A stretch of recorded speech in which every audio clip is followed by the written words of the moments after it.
to capture that early thinking and early behaviors. Thank you. Okay, I think that's a very worthwhile thought, that you really need to enter into this. But how to do that? Can I continue? Yes. I think it's good to think about that. There is research all around us. When we start co-creating something, it could be a development project that is not from the beginning a research project. It could be an evaluation project that is not from the beginning a research project. Then we have the possibilities, maybe also in active research participation or even planning phases of different development projects in communities or wherever it is. So, not details in methods, but more active. What do we call it, Fauzi? The active participation that you have worked with so much. It's a kind of an action research approach. Yes, it is. Mm. So I'll stop there and let the others in. Mm. Niels, you see hands. I don't see hands, but otherwise I see a lot of names that thus far have been silent. Yeah. Leonard is raising his hand. Ah, great. He's got a very beautiful background, I must say. Thank you very much. Hello, hello from Berlin. I'd like to throw in an idea that I'm working right now on, and this idea is based on the observation that a lot of sustainable entrepreneurship research is actually looking at a single individual organization or the entrepreneur. And I think you need to look at the meso level more, like ecosystems. And in order to do so, you need to not only look at the organization side of it, but on some meso level activity. And that is, in my case, newspaper data. And I use machine learning for documenting and analyzing these newspaper articles on sustainable entrepreneurship. And right now I'm quite interested what you think on that approach and if that is suitable, because you have the problem if you just analyze newspaper data, you have these reporters as sort of gatekeeper on what they actually see on sustainable entrepreneurship, and that makes it quite hard for me right now to say this is actually the impact of sustainable entrepreneurs. But on the other side, my co-authors and me, we could see some really interesting notions of activities in a certain set, like of newspaper data. Mm-hmm. But I think it actually combines, just to add, the discussion 1 to discussion 2. I think we can use artificial intelligence, machine learning, and all of that here in a methodological radical innovation side of that to understand more on how entrepreneurial activities are perceived. But that's just my take on that. But it would be really interesting for me to know what you think about it. I think it's super fascinating, Leonard. So it's and I hope that the new generation after 68, which is my birth year, which is tremendously wise and witty in this new technology.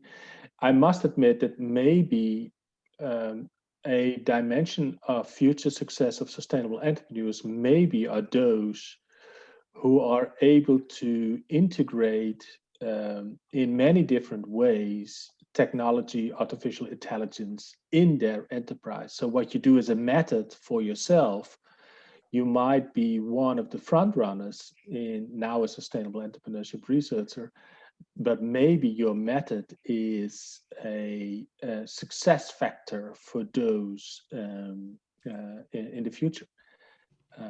And I have all kinds of implications. What should we teach? How should we teach? I cannot teach it, I have no expertise. So how can we involve this? How can we make sure that everybody is up to standards to advanced understanding of machine learning and artificial intelligence, and not only at the level where we are here today in this setting. So it's a fascinating topic. Thank you. Niels, do you see still other hands? Yes, I still see one hand. Fauzi is raising his hand. I have just, I would like to go back to what Pia said about starting. To start is very important. How to start. And start and plan the process. And then starting, you can start by goal controlling approach to control you have a goal and you go for that goal, or you start with a goal seeking approach. And it's just another way and mindset of thinking. Yeah. And I think we need to develop how to do that. So when entrepreneurs start this travel to the goal, and things happens, and especially not good things happen in the process. So we need to deal with that when we take this goal-seeking approach. This is a kind of and planning, of course. Yeah, that does cause the very interesting dilemma, of course, that we, as a researcher, we are much more forced into a more planning approach, doing everything up front, and now you're basically saying, but let's not plan and seek the goal. I fully appreciate the idea, so thank you very much for the addition. I would like to close the block, unless, of course, there is someone that still has something to add. But thank you so far. I think this will be a returning topic anyways. Then I'm going to head to the last point, which is just an open call. What would you like to share for the future of sustainable entrepreneurship research? And just spit it out. This is your 6 minutes. Yes, Pia. Oh yeah, I can see your hand now. Oh, that's great. That's great. When we look at entrepreneurship research for several decades, I would say, we have not seen so much about agricultural entrepreneurship. But the agricultural entrepreneurship is out there and has been recognized in recent years, also in terms of business model innovation and sustainable business model innovation. I think we also need to include that in even a better way, because the servant leadership that we see in entrepreneurial agricultural entrepreneurs is something special, because they don't go out there to move their companies somewhere. They are there in their forest, in their farm, and they do things that are sustainable for future generations. And there, I think we can learn a lot for sustainable entrepreneurship. So you're basically making a plea to expand the domains that we investigate. Yes, and I would say that we have, it is, if we look at the first entrepreneurs starting to work with counseling, they were agricultural entrepreneurs. So actually, it's also about going back to the basics. Where did we start? They are still there. They are still sustainable. They are still taking care of the waste. So I would say that we can learn a lot there. So it's more about going back, but in a way, as you say, Niels, it's also about broadening the perspective in entrepreneurship research. Yes. Yes. Yeah. Okay. But I take with me specifically the agricultural entrepreneurs. Thank you very much. Yeah, and the very kind people as well. Anyone else?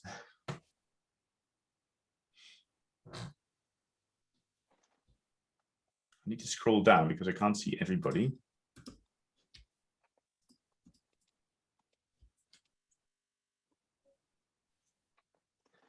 If I can take up this suggestion about agriculture entrepreneurship, and then I think Niels, we're getting to the closure of this this session.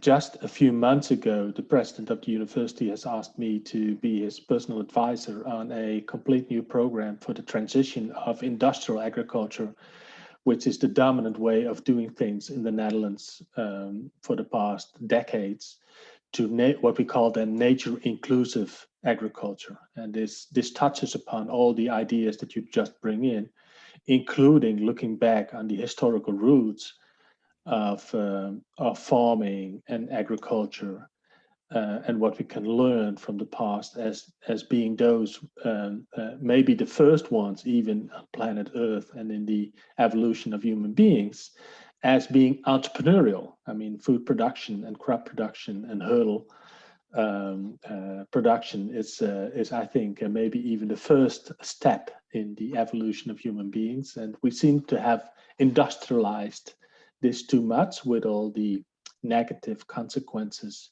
and of course the benefits of having cheap food for many. So that's, I think, a fascinating perspective. Yeah. Thank you, Gert. So Niels, shall we close this? Yes, please. This meeting. Thank you so much for participating. I like to make bold statements, which some people don't like me at all in the University of Groningen, which is a very conventional university. But I think that for this conference, New Business Models, it's not a shock to claim that sustainable entrepreneurship should be, or maybe is already, the new business standard. In particular, if you look at the students and PhD students and the graduates that we have in a university. I'm around the university for 25 years or almost 30 years now, and I can see the dramatic shift from wanting to have a best job and high salary and income to students and a population to wanting to have a servant and responsible role activities in life. And I think that sustainable entrepreneurship as a topic, including the conference team, is definitely on front and on top of this new trend in the new generation. Hopefully we will update you on the planning of the De Gruyter Handbook, and I think we are allowed to send the participants the planning, and the deadline for the draft of the chapters which will be mid of October for a first round. It will be around Christmas, New Year for say the first draft of the full chapters. Then we will plan a mini conference, but maybe also again in combination with the New Business Model Conference on this topic in spring next year. And this handbook should be published in October 2020 and hopefully give inspiration to many. And hopefully it becomes outdated within a few years immediately, because I can see that we have many new sessions. I can summarize a few insights. I think the inspiration going back to the foundations to be at the start of entrepreneurship, to really think in terms of new technology and artificial intelligence are highlighted and confirmed as some of the ideas that we should explore. And for this, like I said, we need experts. And for this, maybe not all new business model researchers who tend to be more the business sociology and psychology scholars should potentially be complemented with artificial intelligence and high-tech competences. With this in mind, we have a second session at 11, which is dedicated to teaching and consultancy. I hope to see many of you there.